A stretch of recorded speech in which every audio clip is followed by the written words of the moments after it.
Ace is an interesting guy. He's going to be a big character, no matter whether he lasts 3 days or all 39, because he's got a look, he has the accent, and he has an air about him that could be extremely annoying. Yes, I am quite arrogant. I apologize. I think that he might try to get off to a big start, and at some point people might say, you know what, I don't know that this guy really knows all that he's claiming to know. Charlie's a fun guy. I like Charlie. He's got a great energy about him. He's excited to be on the show. And typically those guys have been very good for Survivor because they know the game and they want to play the game. I think Charlie's going to be a guy that actually plays this game, will try to form alliances, will probably turn on those alliances when the time is right. That's why he's on the show. We expect that from him. Charlie could go far. Corinne is the resident bitch. It can come off bitchy, but it's really just like a condition. And she'll tell you how she's feeling, and there'll be no doubt how she's feeling. Corinne is going to need a good alliance because Corinne is typically the type of person that will, if she's not with a group, will not be liked enough to keep around. Crystal Cox is an interesting story. She is an Olympic athlete. She's a medal winner. The woman has moves and strength and agility. How much of that will apply to Survivor, I don't know, and how much of it will she show? I think the big question for Crystal is how much of her past to reveal, and then how people respond to her. Jillian, this is a homecoming for Jillian. She's from South Africa, so after all these years of applying, Jillian was so excited when she finally made the show and then found out it was Africa. The obvious thing Jillian has going against her is what anybody who's the older person on a season has, is you're the older person. And suddenly people are looking for a reason to vote somebody out. How about the old woman? GC, Danny's his name. He's decided to go by GC out here. GC is a dark horse for me. I don't know. He's very quiet, but very athletic. If GC faded into the woodwork, it would not surprise me. And if GC faded into a nice alliance and lasted a long time, wouldn't surprise me. If Dan K lasts through half the game, I will be surprised. He appears to have everything going for him. He's a good-looking guy. He seems to say all the right things. But the more I watch him and the more I pay attention, I kind of scratch my head at some of the things he's doing. I would not want him to be my leader. Jackie is somebody that we're rooting for. We were on the fence with Jackie. Is she going to fade into the woodwork or is she going to come strong? So far, she's coming strong. We're hoping that lasts.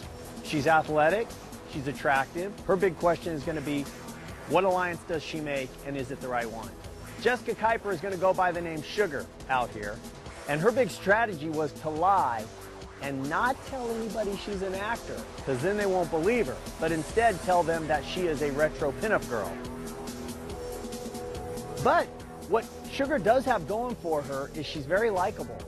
She has a bit of an underdog in her, and if she pairs up with the right person who might be able to relate to that underdog, that could be an alliance that's very strong. Kelly is one of our young, hot girls this season. Fortunately, she loves being young and hot. She likes to show you she's young and hot and talk about being young and hot. Kelly's best advice is going to be get in the middle of a good alliance and hang on for dear life. Kenny the Gamer is the wild card of the season. When our casting director first brought Kenny in to casting, I literally put my head on her forehead to see if she had a temperature.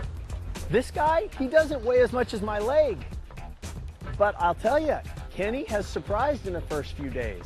People will look at me and they're just gonna be like, wow, this kid is just amazing, what he can do. I like Kenny a lot. I would list him as one of my favorites. Marcus, the doctor. Obviously, Marcus is an incredibly accomplished guy. I'm not sure if Marcus socially can play this game or not.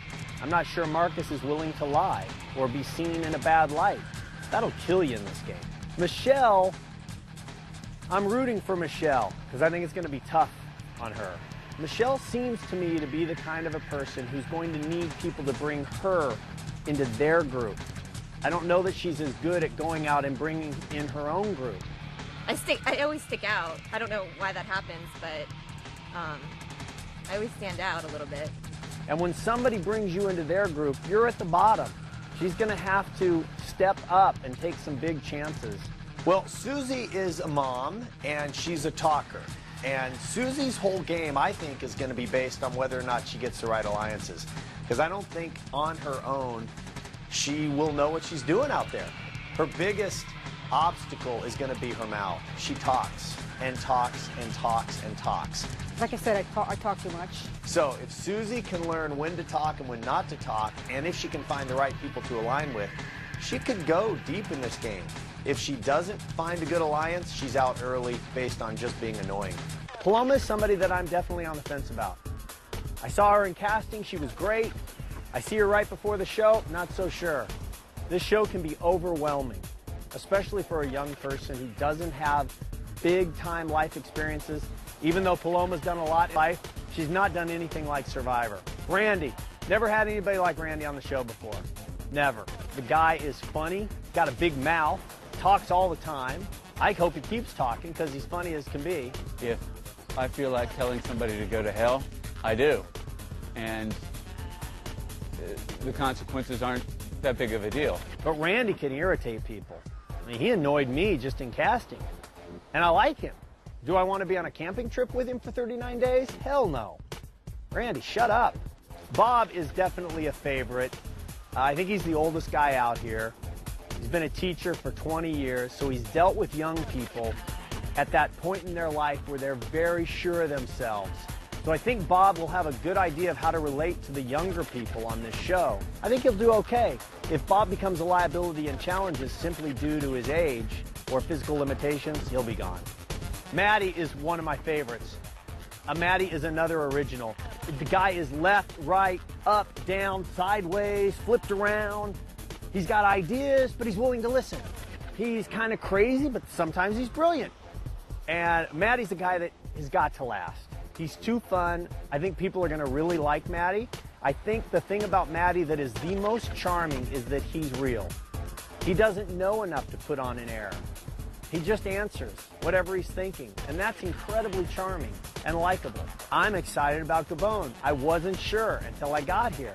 But the combination of high def and what has happened in the first few days between the two tribes, big stories are brewing. And if we get a little bit of luck, a few hidden immunity idols come into play, we got a nice twist over at Exile Island, I think we might have a third good season in a row.